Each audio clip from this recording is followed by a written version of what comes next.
안녕하세요, 일렉트로캠입니다.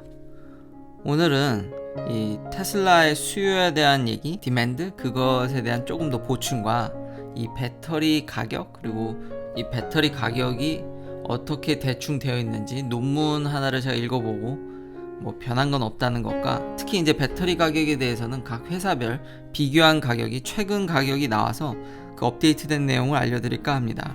뭐 우선 요즘 테슬라 주식이 너무 핫하니까요, 얘기를 안 할 수가 없는데, 오늘은 뭐 별 일은 없었습니다. 국채 금리도 안정적이었고요. 근데 뭐 워낙 어제 너무 많이 올랐기 때문에 뭐 이 정도는 뭐 그러려니 하고 넘어갑니다. 그냥 잠시 주식에 대한 확인이 있었고요. 제가 계속 그 테슬라에 대한 수요, 디맨드는 굉장히 견고하다고 얘기했는데, 어느 정도로 견고하냐면 요 말을 제가 얘기하면서 빼먹은 것 같아서 아예 CNBC에서 이렇게 대놓고 타이틀로 기사가 나와서, 그러니까 보통 2월은 더 판매량이 떨어집니다. 특히 아시아 같은 국가는, 왜냐면 설날이라든지 휴일이 많기 때문에, 그리고 그 달 자체의 날수가 적으니까요, 2월달 자체. 근데 중국에서 1월달부터 2월달을 더 팔았다라는 건 굉장히 고무적이라는 거죠. 그러니까 엄청난 수요가 지금 폭발적이라고도 표현할 수 있을 정도로 지금 대기 중에 있다라는 게, 물론 이제 최근에 가격 깎은 게 좀 주요했던 것 같습니다. 그리고 이제 확실히 아주 그냥 못을 박는데, 예를 들면 모델 S 플레드, 이제 4680 배터리를 쓸 이제 플레드 플러스죠.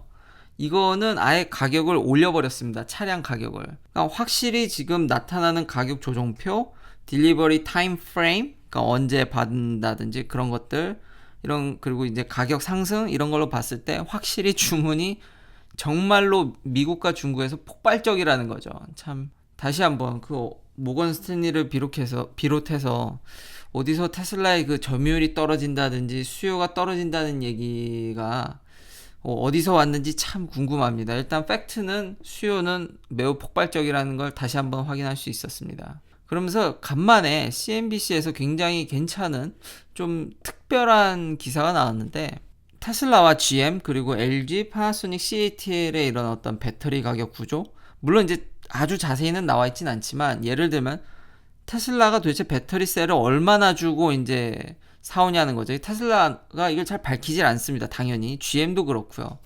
근데 최근에 이런 에너지 사업이라든지 배터리 팩을 이용해서 에너지 버퍼, 발전소에서 이제 남아도는 전력을 저장한다든지 그런 사업들을 크게 펼치면서 이게 아무래도 데이터가 좀 새어나가는 것 같습니다. 에너지 리서치 센터에서 이제 사설 이 기관에서 이제 좀 조사를 해서 이걸 밝힌 건데, 테슬라의 에버리지, 이것도 에버리지입니다. 그래서 근데 이제 당연히 유추가 가능합니다.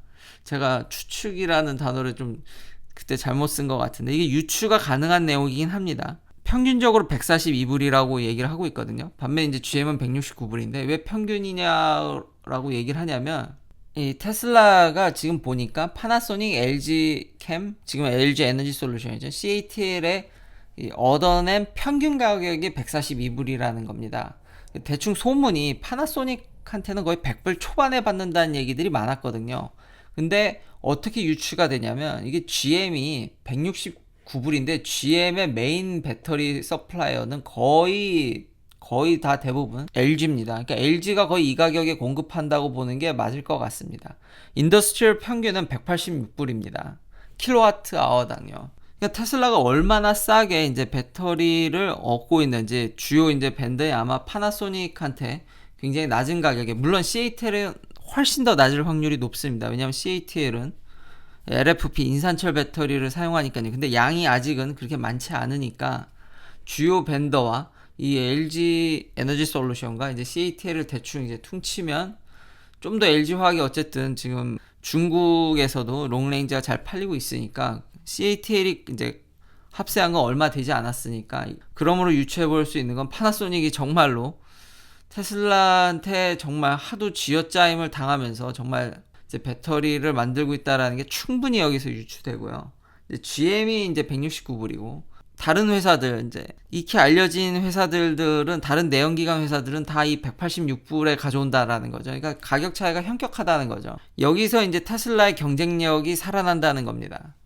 그러면서 이 보고서가 앞으로도 2030년까지 테슬라가 굉장히 배터리 산업과 배터리 산업의 이제 가격, 특히 이런 측면에서 계속 리딩할 확률이 높다라고 이제 이야기를 하고 있습니다. 이건 제가 지금까지 계속 이야기했던 거와 별반 다를 바가 없습니다. 물론 이제 GM이 계속 격차를 줄여가곤 있지만 저 때까지는 최소 지금의 이 격차가 너무 크기 때문에 앞서 말한 대로 중국에서 그렇게 가격을 다운시킨다든지 지금 경쟁사들 대비 가격적인 이득이 지금 보조금을 안 받는데도 불구하고 거기서 얻어나는 그런 이점들이 다 이 배터리에서 온다는 이 보고서 역시도 전기차에 있어서는 아직까지 배터리 영향이 크고 지금 일론 머스크가 추진하는 그런 셀2 바디라든지 4680 배터리가 정말로 잘하면 그렇게 규모의 경제도 가고 이러면은 그 일론 머스크 플랜대로 반토막 날 수도 있겠다라는 거를 어느 정도 이 보고서가 뒷받침하고 있습니다. 이런 점들이 테슬라의 다른 이제 자동차 회사들 대비 엄청난 우위라고 볼 수 있고요. 그래서 제가 계속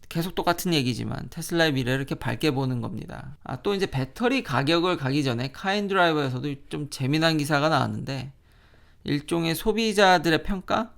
그러니까 설베이죠. 그러니까 지금 고객들이 어떻게 생각하는지 이게 좀 의미 있어서 왜냐면 제 채널의 이런 댓글 반응들 그리고 제가 일론 머스크를 보는 생각들 이런 것과 매우 일치해서 이 설베이 결과를 좀 알려드리면 타이틀대로 생각외로 일론 머스크에 대해서 그렇게 아주 이렇게 광신도처럼 생각하진 않는다라는 거죠. 그러니까 정말 막 신같이 떠받들진 않는다는 거죠. 대부분 테슬라를 산 사람들은 차가 좋아서 산 거지 뭐 일론 머스크 영향이 없다고는 할 수는 없지만 이 설베이가 얘기해 주는 거는 차를 안 가지신 분들이 이렇게 생각하시는 건데 대부분 이제 테슬라 오너들은 굉장히 일론 머스크를 떠받들고 그렇게 생각할 것 같다라는 미국도 그런 퍼셉션이 있었던 것 같습니다. 뭐 당연히 트위터나 이 기사들 돌아다니는 거 비판적인 지금까지 그 말도 안 되는 기사들을 쏟아내는 때마다 이런 면이 안 느껴지는 건 아니었는데 지금 진짜 설베이를 제대로 좀 해보니까 깊게 해보니까 사람들이 차가 좋아서 샀다라는 겁니다. 그러니까 저도 얘기했듯이 처음에 저도 일론 머스크 말을 잘 믿지 않았고 좀 비판적인 자세 이 채널 초기 그런 위치였는데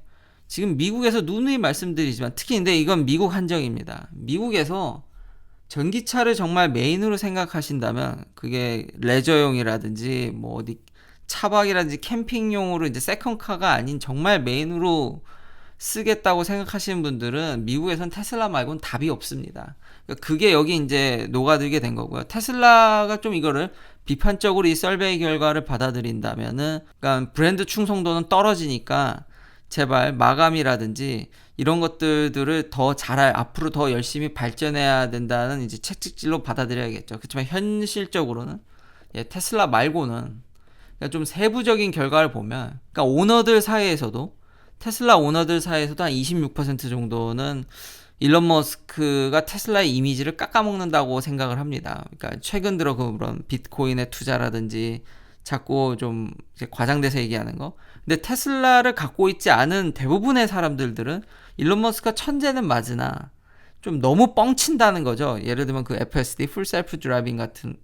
그러니까 제 채널에서 이게 느껴지는 게 차를 안 가지신 분들의 대부분은 아마 이제 제 이야기에 좀 공감을 못 하실 수도 있고 특히 이제 미국에 안 계시면 더 공감을 못 하실 수도 있고 그래서 많은 이런 비판적 댓글을 다시는데 오너들 중 그래도 26%는 뭐 일론 머스크를 그렇게 좋아하진 않지만 대부분은 이게 지금 이걸 써본 사람들은 어쩔 수 없다라는 게 이 설베이에서도 드러난다라는 게 너무 그게 공감이 돼서 이 설베이는 이제 한 10,000명 정도의 이제 전기차 데이터에서 따로 이제 설베이를 해서 한 1,000명 가까이 해서 그 사람들을 또 그러니까 그런 설베이 결과만 본 게 아니라 심층 인터뷰를 했습니다. 심층 인터뷰를 해서 상세히 꽤 리즈너블한 시간 동안 이게 뭐 딱 결과만 보고 분석한 게 아니라 꽤 이제 인터뷰를 해서 얻은 데이터이기 때문에 꽤 신빙성이 높다라고 볼 수 있고요. 그래서 요런 나온 결과들이 참 제 채널에서 일어나는 일과 그리고 제 생각과 너무 일치해서 이렇게 가져와 봤습니다. 결국 지금 테슬라가 자랑하는 원스톱 쇼핑, 그러니까 딜러망을 통하지 않는 그리고 손쉽게 진짜 스마트폰으로도 차를 주문할 수 있을 정도로 매우 간단하게 돼 있고 무엇보다도 이 패스트 차징 슈퍼차저 네트워크 미국에서는 이거를 따라올 지금 회사가 단 한 개도 없다라는 게 그래서 지금 여기서도 나오듯이 이게 원래 카인드라이버가 굉장히 테슬라에 대해서 그렇게 긍정적인 그 매거진이 아닙니다. 근데 GM이나 포드가 아마 복사하기는 쉽지 않을 거라고도 여기 이제 통해서 이 결과를 통해서 이제 이런 이야기도 나오고 있고요. 그러니까 지금까지 제가 얘기했던 것들을 재차 확인해주는 결과라고 할 수 있겠습니다. 정말 딜러들과의 그 딜링하지 않는 그 미국에선 정말 차를 사는데 그 딜하는 스트레스 정말 그런 것들이 미국에 오래 있으면서 참 스트레스 남았는데 그런 쉬운 정말 간단한 그런 것과 정말 매번 영상마다 칭찬을 해도 부족함이 없는 패스트 차징 네트워크는 슈퍼차저는 제 생각에 이 갭은 지금같이 지금 일렉트리파이 아메리카가 확충한다든지 다른 회사들 차지 포인트 같이 뭐 확장하는 그런 속도로는 향후 5년 뭐 7년 이 정도 갭은 그러니까 아주 보수적으로 잡아도 갑자기 정말 이 내연기관 회사들이 돈을 폭탄 투하해서 깔지 않는 한은 이건 쫓아올 그게 아닙니다 지금. 그래서 지금 저 CNBC가 책정한 배터리 가격이 좀 맞나 해서 그냥 논문 몇 개 좀 봐봤는데요. 굉장히 이제 시뮬레이션도 있고 지금 뭐 조성에 따라서 6둘둘에서 811로 갈 때마다 배터리가 어떻게 바뀌는지 이런 논문도 이제 최근 2021년 논문도 봤는데 뭐 달라진 건 없습니다. 여전히 똑같습니다. 여전히 제일 중요한 건 이것만 보시면 됩니다. 재료입니다, 재료.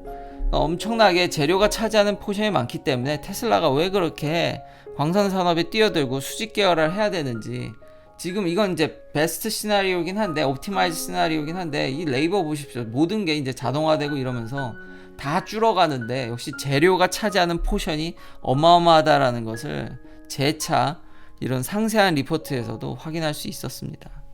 긴 영상 시청해 주셔서 감사합니다. 내일도 테슬라 관련 이야기들로 찾아뵙겠습니다.